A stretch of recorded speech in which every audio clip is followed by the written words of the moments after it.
তিন দিন পেরিয়ে গিয়েছে কিন্তু এখনো অধরা সচিন। শিলিগুড়ির সাফারি পার্ক থেকে উধাও হয়ে গিয়েছে চিতাবাঘটি। ইতিমধ্যে 4টি কুনকি হাতি, 7টি ট্র্যাপ ক্যামেরা, এমনকি 2টি ড্রোন নিয়েও তল্লাশি চলছে। সচিনের খোঁজে এই মুহূর্তে তল্লাশি চালাচ্ছেন 100 জন বনকর্মী, কিন্তু এখনো পর্যন্ত তার দেখা মেলেনি। 3 দিন সময় অতিবাহিত কিন্তু সচিনের খোঁজ পাওয়া যায়নি। শিলিগুড়ির সাফারি পার্ক থেকে 3 দিন আগে উধাও হয়ে যায় এই চিতাবাঘটি। যদিও তারপর তল্লাশি চলছে, একাধারে 2টি ড্রোন নিয়ে তল্লাশি চলছে, 7টি ট্র্যাপ ক্যামেরা, 4টি কুনকি হাতি নামানো হয়েছে, কিন্তু তারপরেও এই চিতাবাঘের খোঁজ পাওয়া যাচ্ছে না। এই মুহূর্তে 100 জন বনকর্মী রয়েছেন যারা নিরন্তর প্রচেষ্টা চালিয়ে যাচ্ছেন এই চিতাবাঘের খোঁজের জন্য, কিন্তু এখনো অধরা সচিন। 3 দিন পেরিয়ে গিয়েছে, এখনো অধরা সচিন। আমরা আমাদের প্রতিনিধি সনদ ঝাকে যোগাযোগ করার চেষ্টা করছি। আপনাদের আরো একবার জানিয়ে রাখি, শিলিগুড়ির সাফারি পার্ক থেকে উধাও হয়ে যায় চিতাবাঘটি।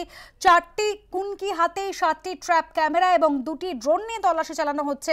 সচিনের খোঁজে তল্লাশি চালাচ্ছেন 100 জন বনকর্মী, কিন্তু এখনো পর্যন্ত কোথায় রয়েছে সচিন, কোথায় লুকিয়ে রয়েছে তার খোঁজ পাওয়া যাচ্ছে না। 3 দিন পেরিয়ে গিয়েছে কিন্তু এখনো অধরা চিতাবাঘ সচিন। শিলিগুড়ির সাফারি পার্ক থেকে উধাও হয়ে যায় চিতাবাঘটি। তার পরদিন বন্ধ ছিল সাফারি পার্ক, গাড়ি নিয়ে বেরিয়েছিলেন পর্যটকরা, কিন্তু সেই চিতাবাঘের এখনো সন্ধান মেলেনি।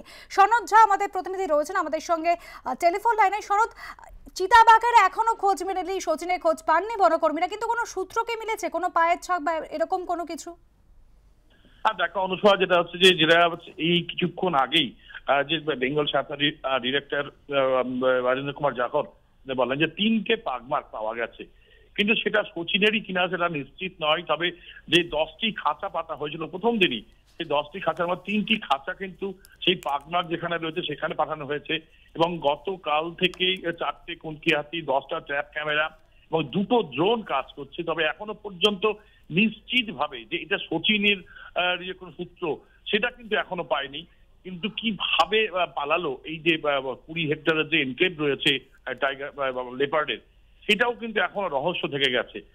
যেটা তিনি যেটা জানালেন যে 15 দিন যখন বয়স সচিনের, তখনই তাকে উদ্ধার করা হয়েছিল, রাখা হয়েছিল সাউথ খয়ের বাড়িতে।